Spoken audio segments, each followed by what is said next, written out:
5 राज्यों में विधानसभा की चुनाव की गर्माहट साफ महसूस की जा सकती है। आरोप, प्रत्यारोप, दावे, वादे, सब कुछ आप चुनावी रैलियों में और बयानों में सुन रहे हैं। बात अगर स्पेसिफिकली उत्तर प्रदेश की भी की जाए तो ये साफ है कि मुद्दों में विकास भी है, कानून व्यवस्था का जिक्र भी है और हिंदुत्व पर भी जमकर राजनीति हो रही है। बीजेपी के लिए अपना विजन साफ है कि वो चुनावी कैंपेन में कैसे आगे बढ़ेंगे और इसीलिए एक तरफ सरकार की उपलब्धियों को वो गिनाते हैं तो दूसरी तरफ रैलियों से हिंदुत्व की भावनाओं को छूने वाले बयान भी भरपूर दिए जाते हैं। तो उसके उलट विपक्ष के जो नेता हैं, चाहे अखिलेश यादव हो या फिर कांग्रेस कैंपेनिंग कर रही है, असदुद्दीन ओवैसी पहुंच रहे हैं, उनके पास भी अपने अपने तीर तर्कश में मौजूद हैं। लेकिन इन सबके बीच जब धार्मिक मुद्दों पर बयानबाजी होती है तो ऐसे में आज से हम लोकतंत्र के इस हिस्से में खास सेगमेंट शुरू कर रहे हैं जिसका नाम है वोट का धर्मचक्र। और इसमें हम उन धार्मिक केंद्रों से आपको खास रिपोर्ट दिखाएंगे जो राजनीति में भी विशेष स्थान रखते हैं, वोटर को प्रभावित करते हैं, जनता के बीच अपनी एक खास जगह रखते हैं। तो आज के पहले एपिसोड में हम शुरुआत कर रहे हैं उत्तर प्रदेश के गोरखपुर के गोरखनाथ मंदिर से, जो कि मुख्यमंत्री योगी आदित्यनाथ का गृह जिला भी है। तो आइए वोट के धर्मचक्र की शुरुआत गोरखपुर से।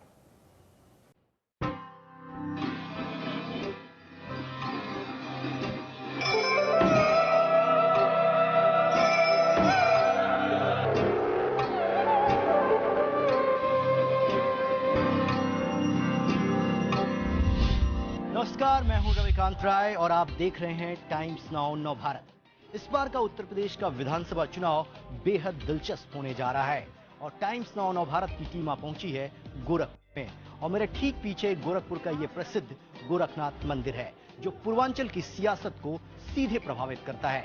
इस बार के उत्तर प्रदेश के विधानसभा चुनाव में कौन से मुद्दे रहने वाले हैं और धर्म इस बार के विधानसभा चुनाव में कितना बड़ा फैक्टर है, ये जानने का प्रयास करेंगे हम अपने खास कार्यक्रम वोट के धर्मचक्र में।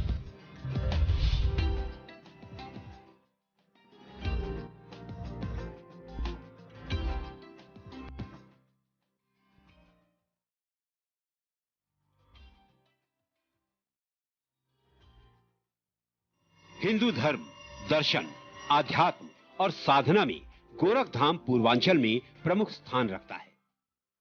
करोड़ों की आस्था यहां बसती है, रमती है।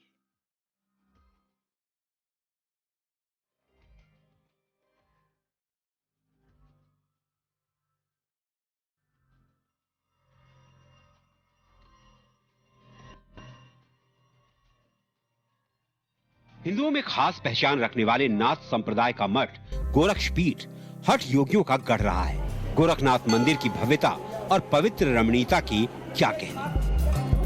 धर्म की यही आस्था, श्रद्धा और विश्वास लोगों की धार्मिक संवेदनाओं को संगठित करती है और फिर राजनीति पर इसका असर साफ दिखने लगता है। आजादी के बाद से लेकर अब तक गोरखपुर की सियासत पर इस मठ का दबदबा रहा है। गोरखपुर मंडल में विधानसभा की 28 सीटें आती हैं और वर्तमान में भारतीय जनता पार्टी 23 सीटों पर काबिज है। इस मठ का इतना महत्व है कि ये मठ डिसाइड करता है कि पूर्वांचल में किस पार्टी का दबदबा रहेगा।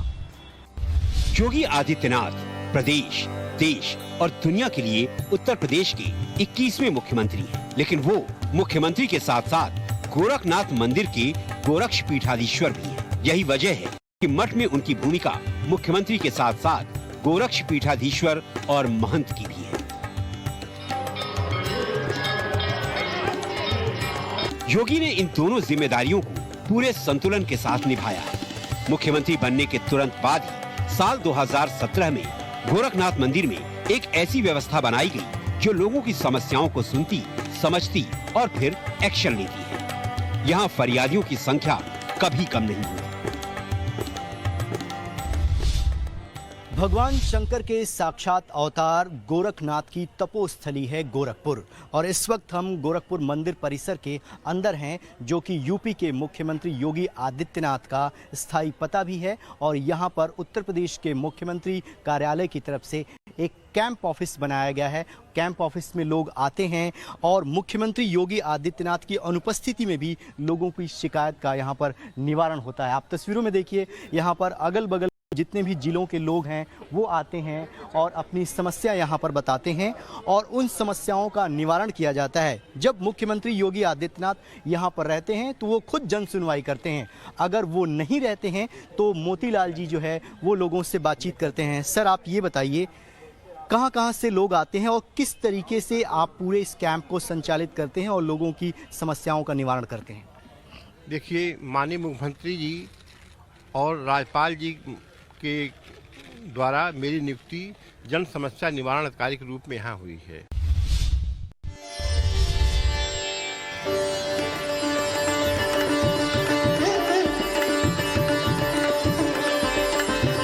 गोरखनाथ मंदिर नाथ परंपरा में नाथ मठ समूह का प्रमुख मंदिर है। मंदिर मध्ययुगीन संत गोरखनाथ के नाम पर पड़ा। गोरखनाथ मंदिर उसी स्थान पर स्थित है जहां संत गोरखनाथ तपस्या किया करते हैं। करोड़ों लोगों की आस्था मंदिर से जुड़ी हुई है। गोरखनाथ मंदिर के प्रबंधक द्वारका तिवारी जी हमारे साथ हैं और हम ये जानने का प्रयास करते हैं कि इस मंदिर और मठ की महत्ता क्या है और इसका इतिहास क्या है। द्वारका जी आप बताइए कि देश विदेश से लोग यहाँ पर आते हैं दर्शन करने के लिए, इस मंदिर की महत्ता क्या है और इसके इतिहास के बारे में जरा बताइए। ये महायोगी गोरखनाथ जी की तपस्थली है। महायोगी गोरखनाथ जी भगवान शिव के अवतार हैं। कुछ समय तक यह महायोगी गोरखनाथ जी तपस्या किए थे। इस नाते यह स्थान विख्यात है। हमारे नाथ संप्रदाय के अनुसार ये त्रेता युग का मंदिर है। अब तो बहुत से इधर उधर हुए, लेकिन आज भी ये मंदिर अपने स्थान पर विद्यमान है। गोरखपुर का नामकरण भी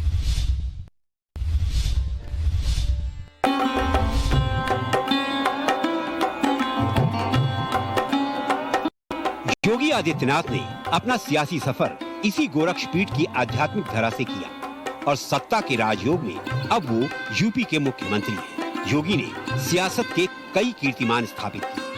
हिंदुत्व के चेहरे के रूप में उनकी पहचान उभरी है। देश में चुनाव कहीं भी हो, योगी बीजेपी के स्टार प्रचारक होते हैं। समझना मुश्किल नहीं कि हिंदू वोटरों पर उनका प्रभाव कितना जबरदस्त है।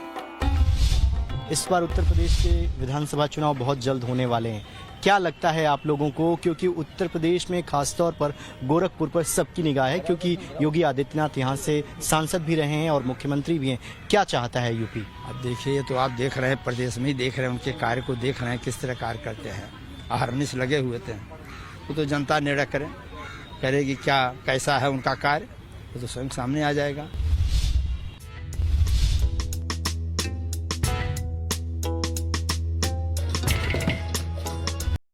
उत्तर प्रदेश में विधानसभा के चुनाव हैं और ये मठ कैसे पूर्वांचल की सियासत को प्रभावित करता है। दुर्गेश बजाज जी हमारे साथ हैं। दुर्गेश जी, ये आरोप लगता है कि बीजेपी पर कि वो धर्म की सियासत करती है। जैसे चुनाव नजदीक आते हैं धर्म की बातें करने लगती हैं बीजेपी। आपको क्या लगता है ये मठ कैसे प्रभावित करता है पूर्वांचल की सियासत को? हिंदू, मुस्लिम, सिख, ईसाई हर जाति और धर्म के लोग यहाँ दुकानें लगाते हैं। पूज्य महाराज जी जब सांसद थे, हर वर्ग का व्यक्ति अपनी पीड़ा लेकर के आता था और अपनी पीड़ा को महाराज को बताने के बाद महाराज जी पूरी ईमानदारी और निष्ठा के साथ लोगों की मदद करते थे। पत्र के माध्यम से करना हो तो पत्र के माध्यम से, फोन के माध्यम से करना था तो फोन के माध्यम से करते थे। और उसी पहलू को आज भी महाराज मुख्यमंत्री होने के बाद 4.5 साल, 5.5 साल बीतने जा रहा है, लेकिन सबका साथ, सबका विकास और सब में विश्वास, इसी नारे के साथ ही आगे बढ़ रहे हैं।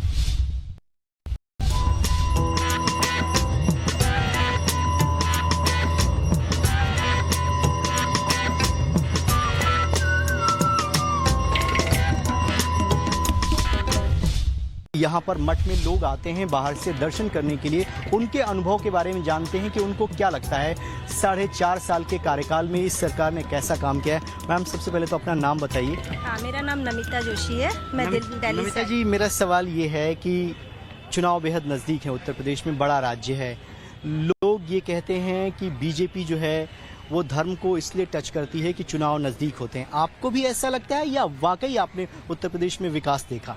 नहीं, ऐसा नहीं लगता बिल्कुल भी, क्योंकि अभी मैं तो खुद ही 10 साल पहले यहाँ पर आई थी गोरखपुर में, तो वो बिल्कुल एक गांव जैसा माहौल था। बिल्कुल हर चीज़ में बहुत भीड़ भाड़, कोई अच्छे से यहाँ पर कोई तरीका नहीं था। पर अभी जब मैं आई हूँ तो मैं बहुत ही अच्छा डेवलप देख रही हूँ, बिल्कुल चेंज हो गया है गोरखपुर। तो 3 साल बाद मैं आया, 3 साल बाद मैं आके देखता हूँ कि यहाँ की काया पलट गई है। सवाल यही है, यूपी का मतदाता खासकर गोरखपुर का किन मुद्दों पर वोट करेगा?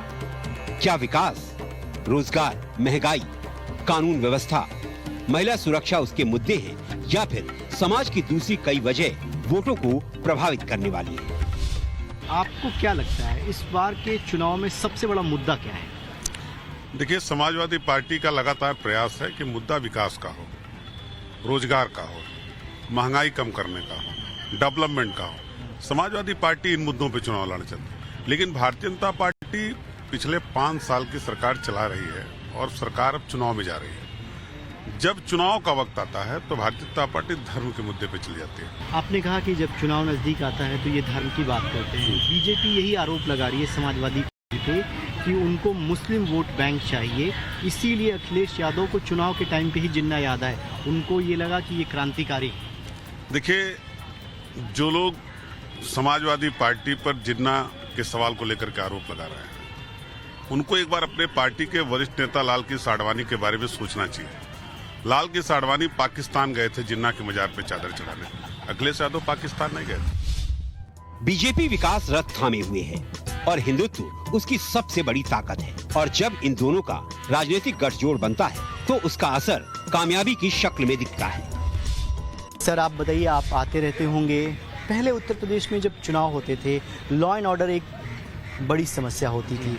योगी आदित्यनाथ की सरकार ये कह रही है कि पिछले 4 सालों में हमने लॉ एंड ऑर्डर पर इतना काम किया है कि जितने भी बड़े इन्वेस्टर्स हैं वो यूपी में आना चाहते हैं, इन्वेस्ट करना चाहते हैं। आपका अनुभव क्या है कि आपने भी बहुत सारे चुनाव देखे होंगे, इस बार के चुनाव में आपको क्या लग रहा है? बहुत माहौल चेंज हो गया है और योगी जी सरकार जो है 4 साल में उन्होंने बहुत लॉ एंड ऑर्डर पे बहुत बढ़िया अच्छा काम किया है।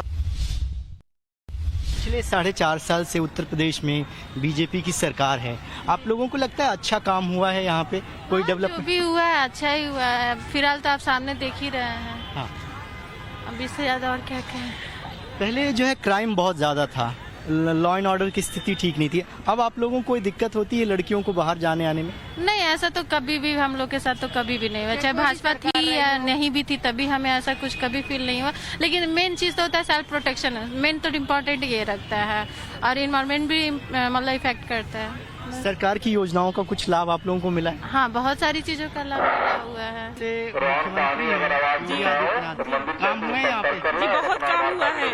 और सर मेरी बात मैं यहाँ बोल रही हूँ और मेरी सूचना पहुँचनी चाहिए पूरे प्रदेश में, क्योंकि मैं 2021 की बैटिंग में हूँ टीजीटी से, और सर इस पे काम नहीं हो रहा है। आपको ये बता रहा हूँ कि इस बार के जो विधानसभा चुनाव होगा, बेरोजगारी और महंगाई और शिक्षा पे सबसे ज़्यादा फोकस होगा, क्योंकि इस बार धर्म की राजनीति थोड़ी पीछे जाती दिख रही है, क्योंकि लाखों युवा बीएड, बीटीसी और टेट पास करके अपनी भविष्य के बारे में चिंतित है। 5 सालों में योगी जी ने कोई भी भर्ती नहीं निकाला, इससे युवा वर्ग काफ़ी नाराज है। और इस बार युवा की एक निराशा ये भी है कि उनकी 5 सालों में सरकार ने कोई भी उनकी बात नहीं सुनी, इसलिए युवा इस बार बेरोजगारी और महंगाई को देखते हुए वोट करने का निर्णय किया है। चुनाव में इस समय हमें कांटे का टक्कर दिखाई दे रहा है। अच्छा। क्योंकि बीजेपी सरकार में योगी जी का काम तो ठीक है, लेकिन जो विधायक बन गए उनसे जनता बहुत लोग नाराज हैं, जगह जगह के विधायकों से नाराज। यह धर्म की आस्था है और आस्था के नाम पर इस बार वोट नहीं होगा। वोट नहीं होगा, ये तो होना ही है। कोई भी सरकार आएगी तो किसी भी धार्मिक स्थान की जो है सृजन करेगी, तो इस बार काम पे वोट होगा। योगी जी तो अपने जगह पे सही हैं। मुख्यमंत्री के चेहरे के लिए तो नंबर 1 पे वही है और रहेंगे भी।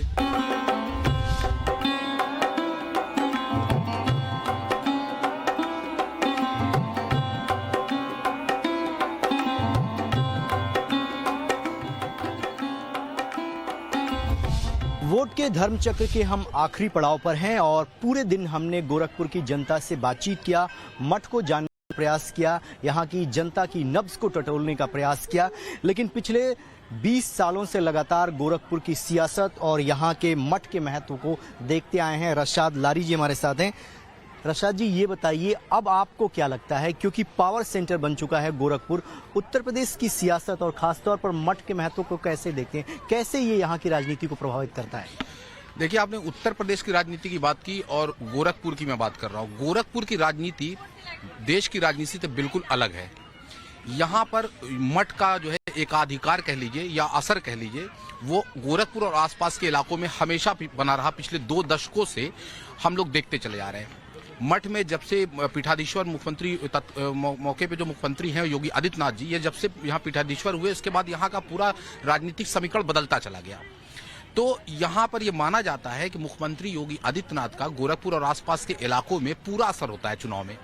उनके कैंडिडेट घोषित किए जाते हैं, उनके बिना राय मशवरे के जो है आला कमान जो केंद्रीय नेतृत्व है बीजेपी का, वो भी तय नहीं करता है। तो ये माना जाता है कि इनके असर से ही मठ का पूरा आशीर्वाद प्राप्त व्यक्ति ही इस किले पे अपने परचम का झंडा, जीत का परचम लहराता है। लेकिन 2017 के योगी आदित्यनाथ कुछ और थे और 2021 आते आते अब योगी आदित्यनाथ जो है वो भारतीय जनता पार्टी में एक राष्ट्रीय स्तर का चेहरा बन चुके हैं। इसलिए अब उनकी पहुंच सिर्फ गोरखपुर और ईस्टर्न यूपी में ना होकर पूरे उत्तर प्रदेश और कई प्रदेशों में उनकी छवि बनी हुई है। तो अब ये माना जा रहा है कि मुख्यमंत्री योगी आदित्यनाथ का जो पहले रेशियो रहता था जीत का आंकड़ा, वो उत्तर प्रदेश और पूर्वी उत्तर प्रदेश में रहता था, लेकिन अब ये पूरी तरीके से आगे भी